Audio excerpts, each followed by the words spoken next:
Mohanavani Telugu podcast వింటున్న శ్రోతలందరికీ హృదయపూర్వక ధన్యవాదాలు.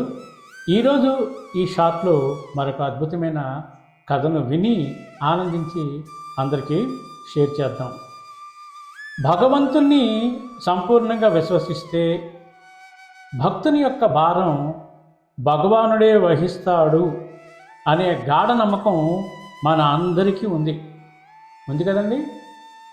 అలాగే ఒక సూఫీ యోగికి కూడా ఆ నమ్మకం ఉంది. ధోల్సన్ ఒక సూఫీ యోగి.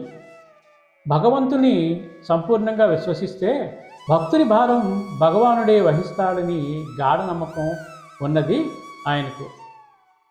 ఆయన దారి వెంట పోతున్నాడు. ఒక గుడ్డి పక్షిని ఆయన చూశాడు. అది చెట్టు క్రింద ఎగురుతోంది. అది తన ఆహారాన్ని ఎలా సంపాదించుకోగలదు పాపం అని అనిపించింది. దానినే చూస్తున్నాడు. అది నేలపై దిగి తన ముక్కుతో నేలను త్రవ్వింది. చూస్తుండగానే 2 పళ్ళేరాలు పైకి వచ్చాయి. బంగారు పళ్ళెంలో గింజలు, వెండి పళ్ళెంలో పన్నీరు ఉన్నాయి. కావలసినంత ఆహారం తిని నీరు త్రాగి ఎగిరి వెళ్ళి చెట్టు కొమ్మపై కూర్చుంది. ఈ అంధ పక్షి భగవంతుని చర్యకు అవాక్కయ్యాడు. విశ్వాసం ఇంకా దృఢం కాసాగింది.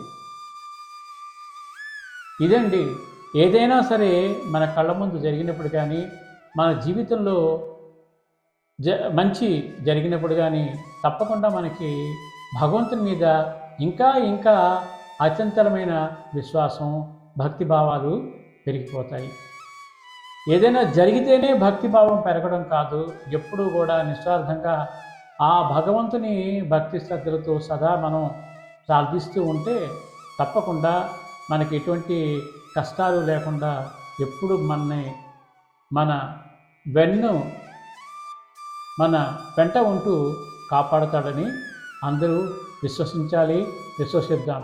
ఇంత అద్భుతమైన కథ విన్న మీరందరూ కూడా మిగిలిన వారందరికీ షేర్ చేయండి. మళ్ళీ మరొక షాట్లో మీ ముందుకు వస్తాను. సర్వే జన సుఖినో భవంతు, లోకా సమస్త సుఖినో భవంతు. ధన్యవాదాలు. స్వస్తి.